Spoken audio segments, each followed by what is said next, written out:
13 heures à sonner, mesdames et messieurs, bonjour et bienvenue dans ce journal. Au sommaire, le harcèlement sexuel est un phénomène récurrent qu'on observe de plus en plus dans les milieux scolaires et universitaires. Vous vivrez les avis de quelques étudiants sur le sujet. Les membres de l'amicale des anciens Samuel de Cotonou Centre ont décidé de sauver des vies. Ils ont donc organisé ce jeudi 15 août 2019 une opération de don de sang à l'église Sainte-Rita de Cotonou. Et puis de nouveaux tests pour réguler le commerce international des girafes au Kenya. Cette décision sera au cœur de la convention sur le commerce international des espèces menacées qui se tiendra du 17 au 28 août à Genève.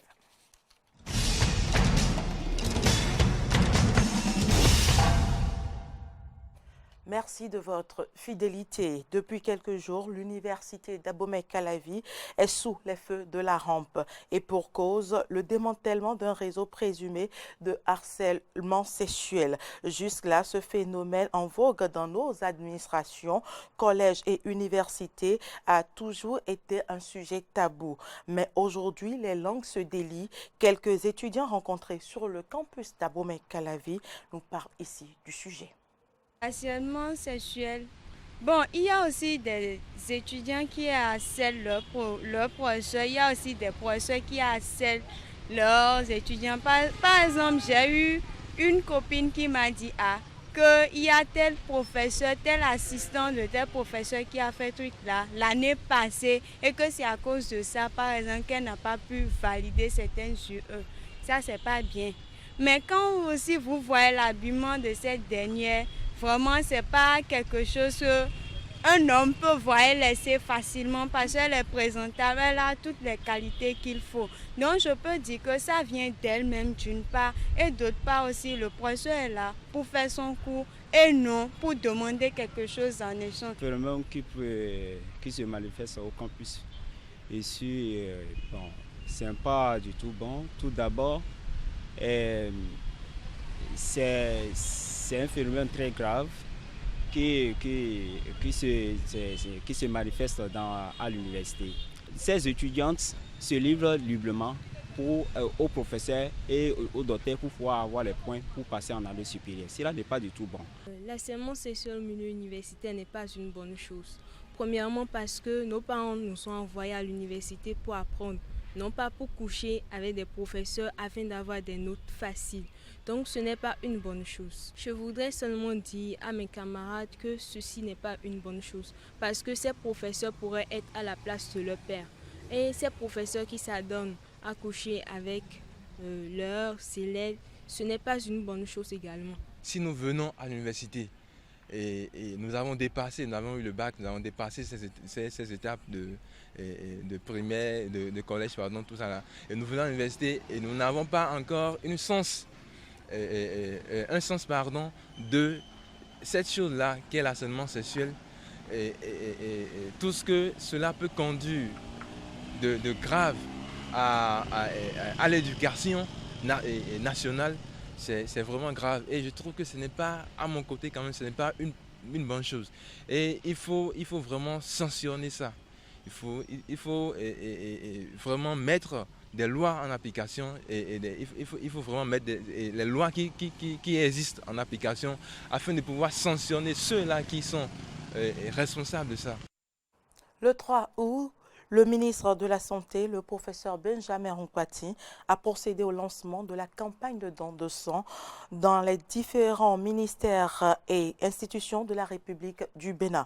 À cette occasion, il avait lancé un appel au don de sang afin de sauver des vies. Son cri a trouvé écho auprès de l'amicale des anciens Samuel de Cotonou Centre qui a organisé ce jeudi 15 août 2019 une opération de don de sang à l'église Sainte-Rita de Cotonou. C'est un reportage d'Horacia Djodji. Ce 15 août, où la communauté chrétienne célèbre la montée de la Vierge Marie au ciel, marque également les 3 années d'existence de l'amicale des anciens enfants de cœur du doyenné centre de Cotonou. Une commémoration meublée par plusieurs activités, comme cette opération de don de sang qui s'est déroulée sur la paroisse Sainte-Rita de Cotonou. On a voulu choisir ce 15 août qui marque encore plus 3 ans de l'amicale pour pouvoir faire une opération de solidarité, d'élan de cœur, c'est-à-dire une opération de don de sang.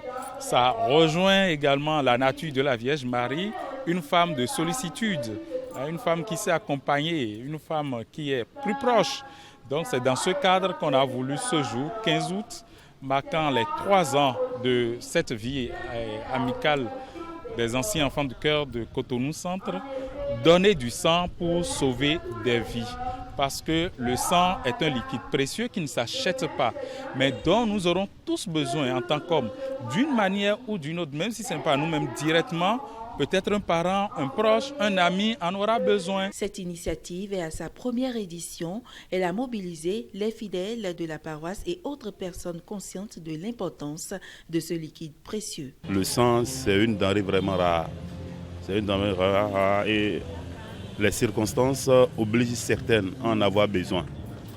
Et vous savez, lorsque vous réunissez toutes les conditions pour donner de votre sang, on n'a pas du tout besoin d'hésiter. Il faut le faire et sauver une vie. J'ai moi-même été témoin d'une scène horrible où un proche à moi est décédé par manque de sang. Donc, si je peux apporter une petite solution à ce problème, je suis partant. C'est dans ce cadre que je suis ici. Après cette opération de don de sang, les membres de l'amicale des anciens Samuel de Cotonou Centre se sont rendus à la brigade des mineurs pour un déjeuner et une séance d'échange.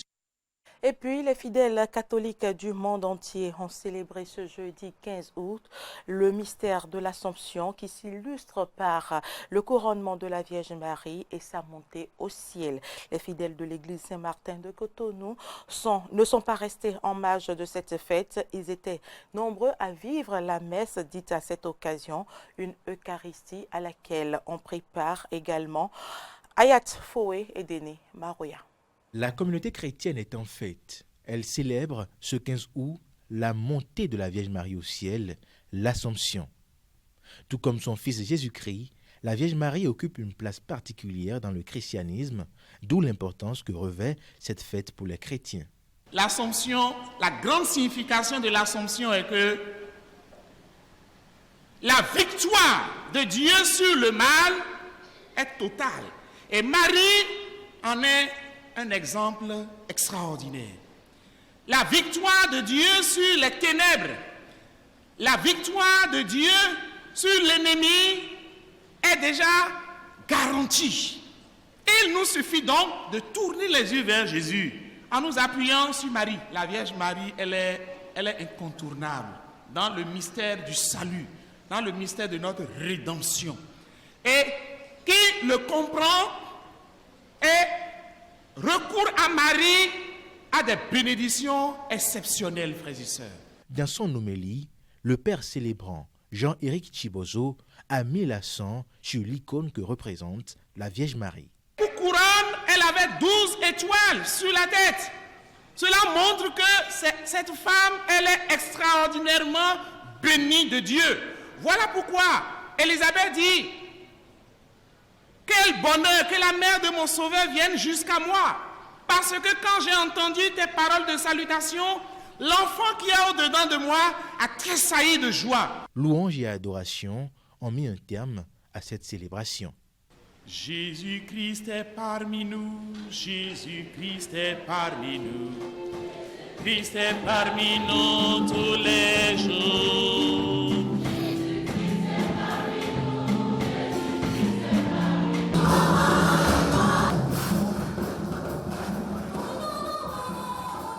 Ce 15 août au Bénin était également la fête de l'IAM. Comme à l'accoutumée, cette fête a drainé des milliers de personnes, nationaux comme étrangers à Savalou, centre névralgique des festivités marquant la récolte de la nouvelle IAM. Cotonou, Calavi et les autres villes du Bénin ne sont pas restés en marge de cette célébration. Sous toutes ses formes, l'IAM a été consommée et ainsi célébrée. Actualité en dehors du Bénin, la Convention sur le commerce international des espèces menacées se réunit du 17 au 28 août à Genève. Une des propositions en date vise à réguler le commerce international des girafes. Au Kenya, des programmes sont créés pour étudier et collecter des données sur les girafes. Il y a 20 ans, ici à Laikipia, dans le centre du Kenya, les girafes étaient nombreuses. Aujourd'hui, elles se font plus rares. La communauté des Samburu qui habite dans cette région du Kenya avait pour habitude de tuer cet animal. Nous utilisons même la peau pour en faire des médicaments. On avait pour habitude de cuire la viande, de brûler la peau, puis l'utiliser comme médicament. C'est pour ça qu'on les tuait.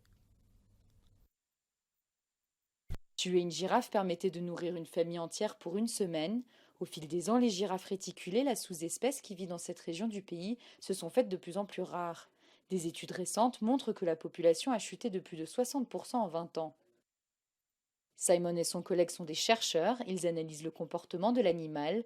Les données récupérées vont leur permettre de mieux comprendre l'espèce. Il y a eu beaucoup d'études de fait sur les lions, les éléphants ou d'autres animaux. Mais en revanche, on sait très peu de choses sur la girafe. Il existe très peu de recherches ou d'études sur la girafe. À l'échelle du continent, le nombre de girafes a diminué de quelques 40% entre 1985 et 2015 pour atteindre environ 98 000 individus selon des chiffres rassemblés par l'Union internationale pour la protection de la nature. Une chute qui a poussé 6 pays africains à proposer une nouvelle régulation sur le commerce international des girafes, mais certains experts sont sceptiques. Analysons d'abord l'ampleur de ce commerce sur le continent. Ou est-ce international aussi, ou les deux? Est-ce que c'est vraiment destructeur pour l'ensemble de la population? Ce sont des questions auxquelles nous devons répondre avant de pouvoir mettre en place des mesures restrictives, à mon avis. Cette proposition, si elle était adoptée, réglementerait le commerce mondial des parties de girafes. Les critiques estiment que les informations limitées disponibles suggèrent que la majeure partie de ce commerce provient d'endroits où le nombre de girafes augmente, comme en Afrique du Sud et en Namibie, où chasser est légal. L'Iowa constitue un passage obligé dans la longue course à la Maison-Blanche. Cet État rural du centre des États-Unis sera le premier à voter pour les primaires en février 2020, donnant le temps pour le reste de la campagne. Pour les 24 démocrates qui souhaitent convaincre les électeurs, la foire agricole de l'Iowa est incontournable. Reportage. Merci de venir voter. Sur ce stand de la foire agricole de l'Iowa, on peut voter pour son candidat à plus d'1 an de l'élection présidentielle américaine. Un grain de maïs dans l'urne de son favori, à choisir parmi la vingtaine de candidats démocrates en lice. Dans le camp d'en face, côté républicain, Donald Trump est quasi assuré de remporter l'investiture de son parti. La tendance aujourd'hui, tous les républicains votent pour Donald Trump et les démocrates sont divisés avec Biden en tête à 35%. L'ex-vice-président des États-Unis accueilli comme une star. Joe Biden, le favori des sondages pour l'investiture démocrate, attire une foule de reporters et de curieux. Dans les allées de la foire de l'Iowa, on croise presque tous les candidats démocrates à la présidentielle américaine, même les plus confidentiels. Cela fait seulement 10 semaines que je suis en campagne et c'est ma 8e visite en Iowa. Et j'ai appris de ce que vous m'avez dit. En février prochain, cet État rural du centre des États-Unis ouvrira le vote des primaires, déterminant pour désigner le candidat qui affrontera Donald Trump en novembre 2020. Dans la capitale de l'État, la foire représente un passage obligé pour tout candidat voulant se faire connaître et rester dans la course. Au programme, concours de bétail, dégustation de hot-dog frits. Tous les 4 ans, les fermiers, comme John, un électeur de Trump, voient débarquer les politiques de Washington. La foire de l'Iowa, c'est vraiment le lancement de la campagne des candidats à la présidentielle. Pour se préparer aux primaires, faire connaître votre nom, rencontrer les gens. En février prochain, Mike votera pour son candidat préféré, une responsabilité qu'il prend très au sérieux. Ce militant écologiste a été voir l'intégralité des candidats à la présidentielle. Je ne pense pas que cela divise le parti, mais je pense que nous devons commencer à faire du tri, à les éliminer. Je pense qu'ils doivent s'auto-sélectionner et dire « bon, je ne suis qu'à 1%. » Cet État très peu peuplé, majoritairement blanc et chrétien, tient une place cruciale dans la politique américaine. Seul 1% des électeurs démocrates aux primaires déterminera qui pourra rester dans la course. Dans les collines de Brajten, aux confins de la Bulgarie, presque rien ne vient rappeler qu'a couru ici pendant des décennies le rideau de fer, ni que de nombreux Allemands de l'Est ont perdu la vie en tentant de passer en Grèce en traversant cette frontière réputée à tort perméable. Brajten, confins de la Bulgarie. Ici, pendant des décennies, passait le rideau de fer. Sheim Solakov, 82 ans, se souvient de ce jour de 1980 où 2 Allemands de l'Est ont été abattus en tentant de passer en Grèce. Leurs corps ont été transportés à travers le village sur une mule. Ils voulaient s'enfuir, passer de la RDA à l'Allemagne de l'Ouest. Le contrôle était très strict là-bas. Ils pensaient que ce serait plus facile ici, en Bulgarie. Alors ils sont venus, mais se sont fait attraper. C'était comme ça à l'époque. Si on vous attrapait à la frontière, pas de pitié, vous preniez une balle.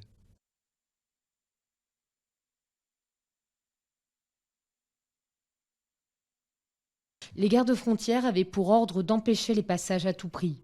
Certains encouragés par des récompenses pour chaque traversée empêchée.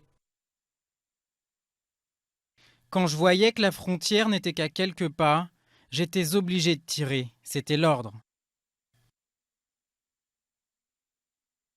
Seul vestige de l'époque, quelques barbelés rouillés, un monument aux héros de l'armée aux frontières et des baraquements abandonnés. Comme Stoyan Rajchevski, des chercheurs luttent encore pour reconstituer l'histoire de ceux qui ont perdu la vie le long de la frontière sud de la Bulgarie.